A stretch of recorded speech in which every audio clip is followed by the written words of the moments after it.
Brandy செய்திகள். கூட்டணி கட்சிக்கு ஒரு கூட்டு.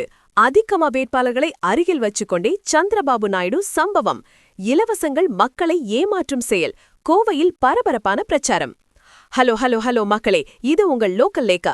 இன்னைக்கு தேதி ஏப்ரல் 21, 2026. தேர்தல் பிரச்சாரம் முடிய இன்னும் சில மணி நேரங்களே இருக்கிற நிலையில கோவையில ஒரு செம ட்விஸ்ட் நடந்திருக்கு பாஸ். அதிகமா பாஜக தலைமையிலான தேசிய ஜனநாயக கூட்டணி வேட்பாளர்களை ஆதரிக்க வந்த ஆந்திர முதல்வர் சந்திரபாபு நாயுடு அப்படியே ஒரு போடு போட்டு அதிகமாம தர்ம சங்கடத்துல ஆழ்பிட்டாரு. இதோ அந்த நச் 7 தகவல்கள். கோவை வந்த நாயுடு.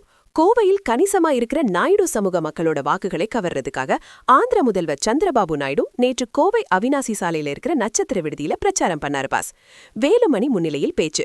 முன்னாள் அமைச்சர் SP வேலுமணி மற்றும் அதிகமா வேட்பாளர்களை பக்கத்துல வச்சுக்கிட்டே தான் சந்திரபாபு நாயுடு பேசினாரு.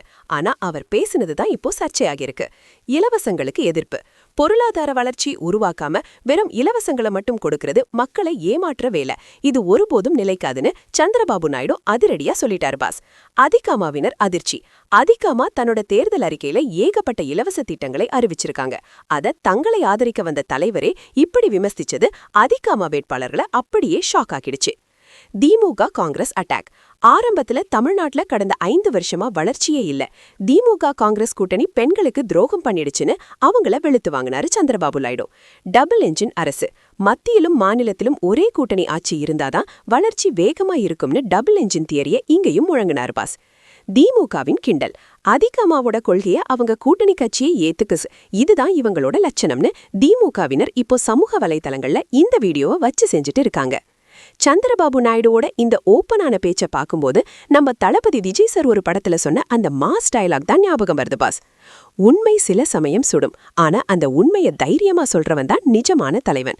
இப்போ சந்திரபாபு நாயுடு அதிகமா வேட்பாளர்கள் முன்னாடியே அந்த சுடுற உண்மையை பேசிட்டாரு பாஸ்.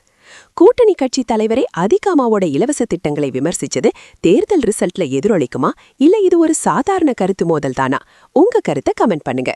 தமிழ்நாட்டு தேர்தலோட நிமிஷத்துக்கு நிமிஷம் அனல் பறக்கும் அப்டேட்களுக்கு தொடர்ந்து இணைந்திருங்கள். ஸ்டே டியூன்ட் வித் பிராண்டி செய்திகள். Stay tuned. உண்மையை லவுடா சொல்வோம், குயிக்கா சொல்வோம். This is Local Leka signing off. Keep watching. Bye bye. ஒரு விசில் போடுங்க பாஸ்.